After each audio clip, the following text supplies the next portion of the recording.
Alrighty, I'm making a video of my 1970 GTO I picked up about 3 or 4 weeks ago. It's been 18 years since I've owned one.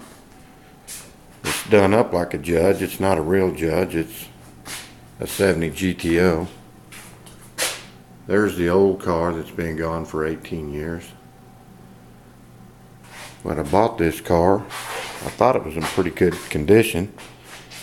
It wasn't in bad shape, but you start looking at things and you realize it's missing this, missing that.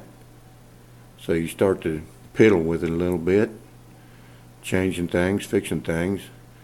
And the deeper you dig, the more you find out what you need to do to it, which is turning out to be quite a big deal.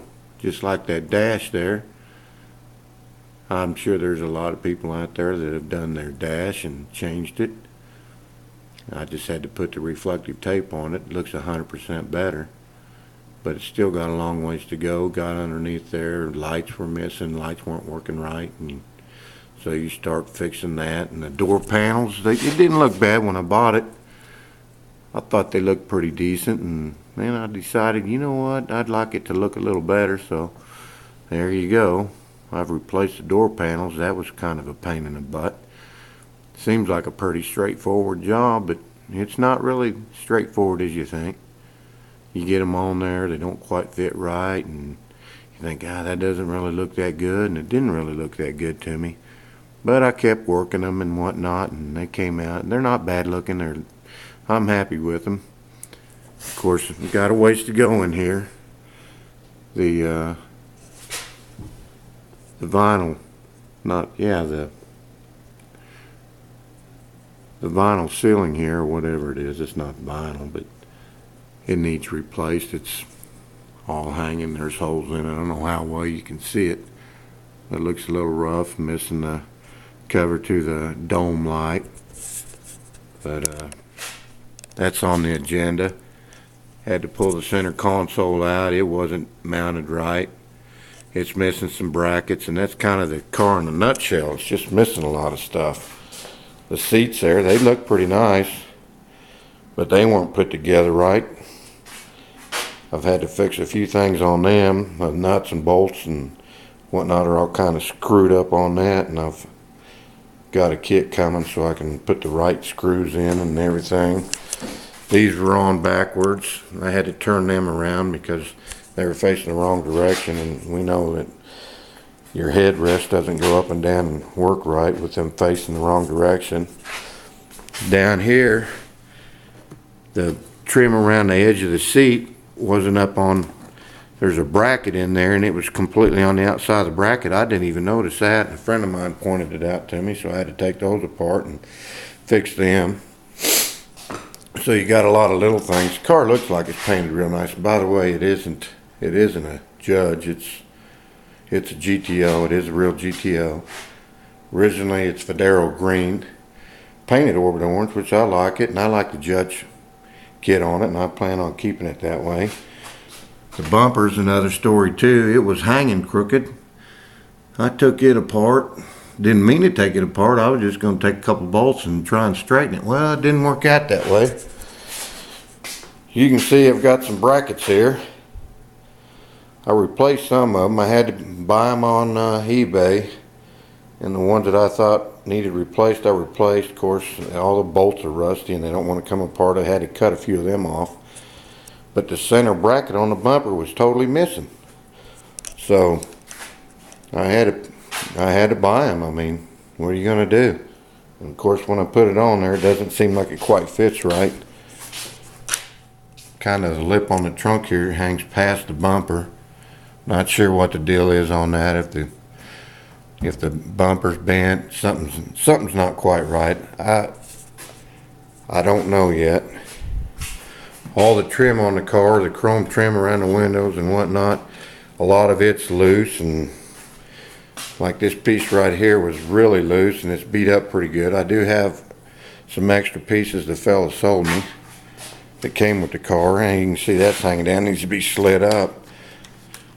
There's just a lot of little things you don't realize. You think you getting a nice car, and not saying it ain't a nice car, but there's a lot of work to be done. You look at something and all you can see is that orange and you think, wow, what a car. And you don't see all the faults in it, and you can't see them either. When I got the camera right on them, there's about 4 runs in this paint job, which I knew, and I had planned on getting it painted, and I was going to paint it right away, but I thought the rest of the car was good, but it's not. This engine, it's got a nice engine, but it's got 400 heads on a 455, and we all know that's not going to cut it with the gas we have today, so I've got to get some different heads for it, which I've already ordered. And it kind of went retro. I'm going to put a factory HO intake on it, the aluminum intake Pontiac put on their cars back in the day. I wanted to run that, and I wanted to run a spread bore carburetor. There you go. Didn't want a Rochester, although it probably would have been as good or better than what I got. But I got an Edelbrock 850, so it should get plenty of fuel. Going back to that, when I bought the car, it was about 150 miles north of here, and I was bound and determined to drive it. I thought it'd be all right to drive it, and well, I got about 20 miles out. It's kind of a funny story, because when I talked to the guy, I said, you probably think I'm stupid. He didn't want to go that far. He didn't want to say I was stupid to try and drive this car back, but that's what he was thinking. And he was probably right. Maybe I was a little stupid, a little wishful thinking, didn't want to tow it. But anywho, got about 20 miles out of town, and the car stopped running. And that's kind of what led to one thing to another as far as fixing things. I put a fuel pump on it. I thought the fuel pump was bad, but it'll run. I replaced the fuel pump. It'll run for about 20 minutes, and then it'll shut down again. And I ain't figured out what it is yet. I'm waiting for the other parts to come. I'm either going to put an electric pump on it and maybe that'll cure it, or maybe I'm actually going to try and fix the thing. But this little center valance piece here, whatever you call it, nose piece, it's missing. It wasn't missing, it was the wrong one. I think it's got the wrong spring on here. I think I got to replace that. I'm not trying to go 100%. I'm just trying to get it to where it's a nice car, nice driver, drive it, and eventually I'm gonna paint the thing, because the paint's really pretty bad, but you really can't tell. But it'll be a nice little driver. It does have a nice exhaust system on it, and nice tires and wheels. The fellow told me they were a little antiquated, and I kind of looked at him and I said, well, ain't the car? It's a 1970. What do you think? But anyway, quarters are in here are kind of tight. This is my little man cave. I like to call it my man cave. It's got some pictures of my old cars and just beer lights and whatnot. A nice smallmouth bass up there on the wall. That's over 7 pounds. Anybody that knows fishing knows that's a big smallmouth bass. That's another story in itself. But anyway, this is the car. I'd start it for you, but I'd have to get some gas and prime it and then get it to run. And right now, it's pretty abysmal out there. You can't tell, but we got freezing rain coming, and it's just not very conducive to making a video or working on a car in tight quarters like this. But every little thing I've been doing to it, it's just making slow improvements. And I don't want to rattle on too much. Kind of ruins the video a little bit.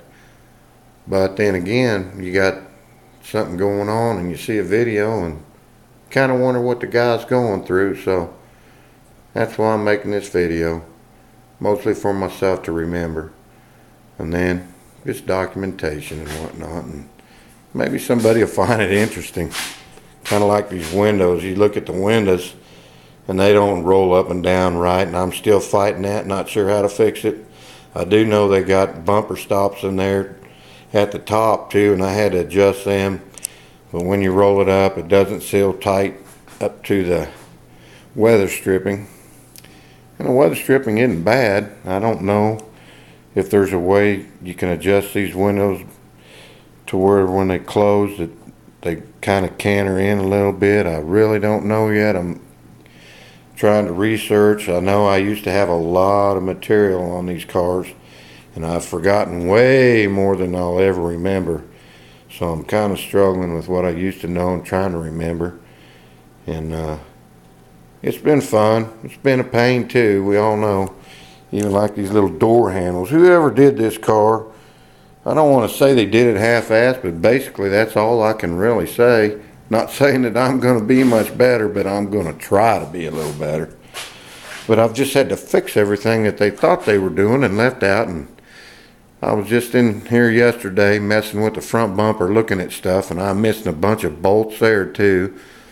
You know, growing up, my dad used to have a bolt bin, and I mean, 10 guys couldn't pick it up. I bet you he's got 800 pounds worth of bolts. Well, he's a long ways from here, and I don't have bolts, so I got to buy bolts. Don't know what size bolts I got to get, but anyway, this is what this video is about, fixing this car. I'm going to have a nice driver.